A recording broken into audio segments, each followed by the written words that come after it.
This is Nicole Coyne from Tikemu Consulting. I'm a certified professional coach. And I wanted to talk to you about overcoming challenges today. Now, in life and in business, we are often faced with many challenges, and there are a number of different approaches that we can take in order to deal with these approaches.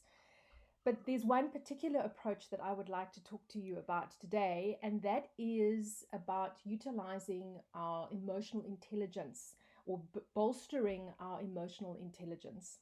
Now, you may have heard of IQ and done IQ tests, which measures your intellectual capacity or intellectual levels, but emotional intelligence or EQ measures the emotional intelligence of a person. Now, EQ was probably popularized by Daniel Goleman in the early 20 years ago. And he spoke about 4 quadrants of emotional intelligence. So the first quadrant was self-awareness. Then we moved into self-management, then social awareness or self-management, and then relationship management. Now, often what happens is that when you are faced with a challenge, or when people are faced with a challenge, they're going to react in a few different ways. Lashing out, blaming, something's happened to me, why could that have happened? And they're looking externally. They're wanting to blame or they're wanting to find fault externally. So what I would like you to think about is to start looking internally, thinking about yourself. And that is where the first quadrant comes in, where we talk about self-awareness. Now, this is a reflective process, and it's something that's not always going to be easy for many people, but it helps for us to assess a situation from a very different perspective. What I've done is attached to this particular video is a great little assessment tool on self-awareness.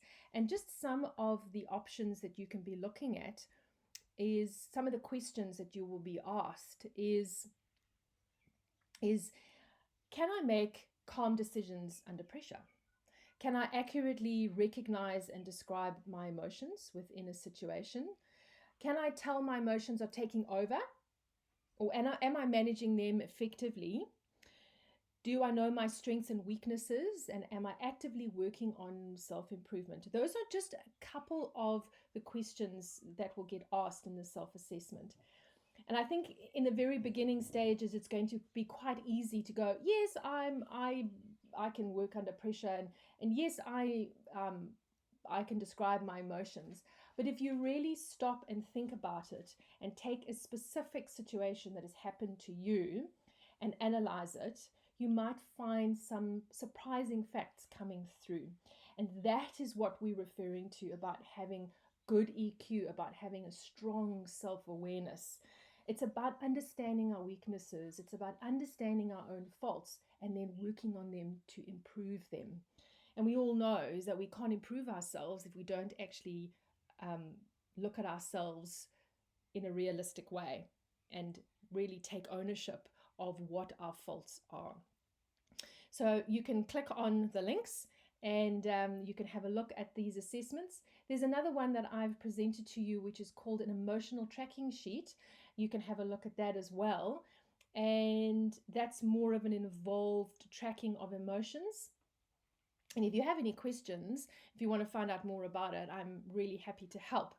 But just to summarize for you, when a challenge comes, it's not about looking externally and blaming. It's about looking internally and assessing how we could have rectified something, or what is it that we need to be doing in order to maybe prevent that challenge from happening or to overcome that challenge.